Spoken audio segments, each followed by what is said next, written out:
প্রথম প্রশ্নটা এসছে মাজারে দান করা এবং মান্নত করা যাবে কিনা। দুইটা প্রশ্ন একটার মধ্যে। মাজারে দান করা, যদি মাজার মানে জিয়ারতের স্থান, মাউদিউ জিয়ারা, মাজার হলে ইসমে জরফ জরফে মাকান, জারা ইয়াজুরু এই গর্দানে। মাউদিউ জিয়ারা মানে জিয়ারতের স্থান, যেই কবর, যেই নেক বান্দার কবর মুসলমানেরা অধিক পরিমাণে জিয়ারত করে ওই কবরকে বলা হয় মাজার। যেমন হযরত শাহ মখদুম রূপুস রহমাতুল্লাহ আলাইহি, আপনাদের রাজশাহীর, ওনার মাজারের মধ্যে যখন মুসলমানরা যায়, হঠাৎ বৃষ্টি নেমে গেল, তখন তারা কোথায় দাঁড়াবে? তাদের একটা ঘরের দরকার, যেখানে জিয়ারতকারীদের বসার দরকার বৃষ্টির জন্য, বা প্রখর রৌদ্রের মাঝে ছায়াতে দাঁড়িয়ে ওনারা জিয়ারত করবে, কোরআন তেলাওয়াত করবে, বিভিন্ন নেকামল করবে। জিয়ারতকারীদের সুবিধার্থে মাজারের আশেপাশে যত উন্নয়নমূলক কাজ হয়, এই ধরনের কাজে মাজারে দান করা সাদাকা, মানে সাদাকা দান করা যে স্বভাব, ওই সমতুল্য স্বভাব হবে। এর দলিল হলো সহি হাদিস এবং সিহাসিত্তার হাদিস। নবীজি বলেছেন কুল্লু মারুফিন সাদাকা, প্রত্যেকটা ভালো কাজ সাদাকার সমতুল্য।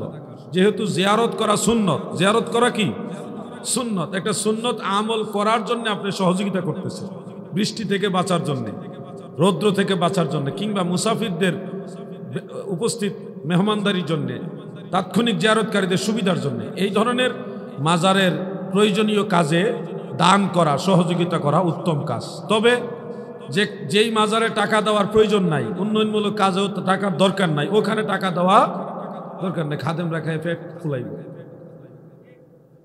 বুঝা শুনে টাকা দিবেন, টাকা ব্রেইনটা খরচ করে একটু দিবেন। যদি দেখেন যে ওখানে মেহমান, মানে মুসাফিরখানা আছে, যেখানে মানুষের মেহমানদারি করার ব্যবস্থা আছে, মানুষকে খাবার দেয়, দূর দূরান্তের মানুষ আসলে তাদেরকে খাবার দেয়, তাহলে দিবেন, কারণ ওখানে আপনার টাকাটা ভালো কাজে লাগাবে। আজমির শরীফ গেছিলাম, গিয়ে দেখি বিশাল বড় এক ড্যাগ, ওরে ড্যাগ রে, এই ফাতিলার মধ্যে যদি আলাউদ্দিন জিহাদি 100টাও রাখে কিচ্ছু হবে না, এত বড় এক বিশাল পাতিলা। আমি দেখে জিজ্ঞাসা করলাম এটা কি করে, কইটা পুরোটা বইরা খিচুড়ি রান্ধে। তারপরে কি করে, এগুলি বড় বড় বালতিতে তুলে মানুষকে খাওয়ায়। সারা পৃথিবীর জিয়ারতকারীরা আজমির শরীফে যায়, তাদেরকে এই খাবারটা খাওয়ায়। এই টাকা কোত্থেকে আসে? ওই যে আপনার বাক্স মাজারে দিতেছেন, এখান থেকে কিছু আসে, আর কিছু আসে যারা খাদেম তাদের মাধ্যমে।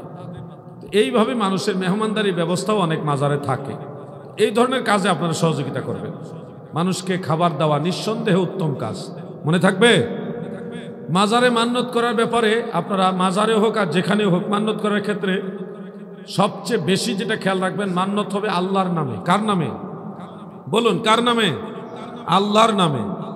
মাজারের যদি মান্নত করার নিয়ত হয়, উদ্দেশ্য হয়, তাহলে এইভাবে বলবেন, হে আল্লাহ, আমার যদি এই কাজটা আপনি করেন, বা আপনার অলির উসিলে যদি আমার এই কাজটা হয়, তাহলে আপনার এই অলির দরবারে আমি একটা গরু বা একটা ছাগল বা এটা মান্নত করলাম। মান্নতটা করবেন আল্লাহর কাছে। কার কাছে? কিন্তু আল্লাহর অলির দরবারে। মান্নত হবে আল্লাহর কাছে, মান্নতটা দিবেন আল্লাহর অলির দরবারে। এইভাবে যদি আপনি মান্নত করেন তাহলে জায়েজ হবে। দলিল কি? দলিল আবু দাউদ শরীফের হাদিস। রাসূল আকরাম সাল্লাল্লাহু আলাইহি সাল্লামের কাছে একজন মহিলা সাহাবিয়া, তিনি এসে বললেন, ইয়া রাসূলুল্লাহ, আমার 2টা মান্নত আছে, আপনি অনুমতি দিলে সে মান্নতগুলি পূর্ণ করব। নবীজি বললেন, বলো তোমার মান্নতগুলি কি, বর্ণন করো। ওই মহিলা বললেন, নবী গো, একটা মান্নত হলো আইয়ামে জাহিলিয়াতের যুগে মান্নত করেছিলাম, আপনার সামনে যদি কখনো আসতে পারি আমি দফ বাজাবো, ঢোল না দফ। নবীজি বললেন, আউফি বিনাজরিকি, তুমি তোমার মান্নত পূর্ণ করো।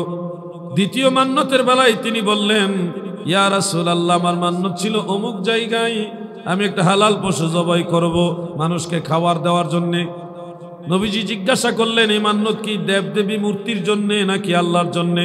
ওই মহিলা বলল, ইয়া রাসূলুল্লাহ, কোনো দেবদেবীর জন্যে না, মূর্তির জন্যে না, আমার আল্লাহর জন্যেই। তবে ওই জায়গায় আমি মান্নত করেছি, ওই জায়গায় এটা জবাই করব। তখন নবীজি স্পষ্ট করে বলে দিলেন, আউফি বিনাজরিকি, তুমি তোমার মান্নত পূর্ণ করো।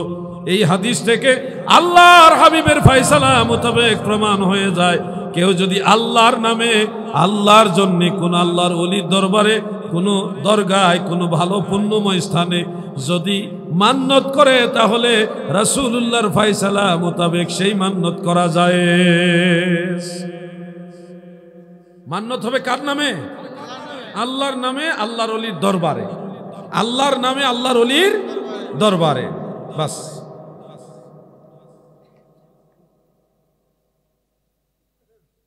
বেনামাজি ব্যক্তিকে মসজিদের কমিটি বানানো যাবে কিনা জানতে চাই। বেনামাজি একজন প্রসিদ্ধ বেনামাজি, তাকে আপনাদের প্রথম কাজ হলো নামাজের দিকে আহ্বান করা।